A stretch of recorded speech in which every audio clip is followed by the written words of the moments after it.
July 3-ാം തീയതി ഞങ്ങൾ ജനാഭിമുഖ കുർബാന ചൊല്ലിയാൽ ഞങ്ങൾ സഭയിൽ നിന്ന് പുറത്തു പോകാം. പുറത്താക്കാൻ പറ്റില്ല. അവർ പറയുന്നത് നിങ്ങൾക്ക് എന്താണ് വിലക്ക് ഏർപ്പെടുത്തുമെന്നാണ്. അത് വെറുതെ അത് നിങ്ങളൊരു കാര്യം മനസ്സിലാക്കുക. സീറോ മലബാർ സഭയിൽ ലത്തി സെന്റൻസി എന്ന് പറഞ്ഞ സാധനമില്ല. ഓട്ടോമാറ്റിക്കായിട്ട് എക്സ്കമ്മ്യൂണിക്കേഷൻ ഇല്ല.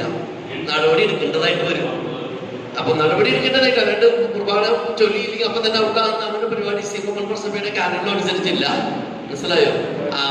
ഒരു എക്സ്കമ്മ്യൂണിക്കേഷൻ. അപ്പൊ നടപടി എടുക്കട്ടെ. നടപടി എടുക്കുമ്പോൾ ഞങ്ങളോട് എക്സ്പ്ലനേഷൻ കൊടുക്കേണ്ടതായിട്ട് വരും. അപ്പൊ എക്സ്പ്ലനേഷൻ കൊടുക്കാൻ ഞങ്ങൾ തയ്യാറാണ്. അത് കഴിഞ്ഞിട്ട് ബാക്കി കാര്യങ്ങൾ നമുക്ക് നേരിടാന്നേ. നമ്മൾ എന്തായാലും ഒരു നിലപാട് സത്യവും നീതിയും ഇല്ലാത്തത് കത്തോലിക്ക സഭയാവും ഞാൻ വിശ്വസിക്കുന്നില്ല. അപ്പോൾ നമ്മൾ സത്യത്തിനും നീതിക്കും വേണ്ടി ഒരു നിലപാടെടുത്തിരിക്കുന്നതാണ്. അതുകൊണ്ട് നമ്മൾ ദശാസന്ധിയിൽ നിൽക്കുമ്പോൾ നമ്മൾ ഇത്രയും വിഷയങ്ങൾ ചർച്ച ചെയ്യണം.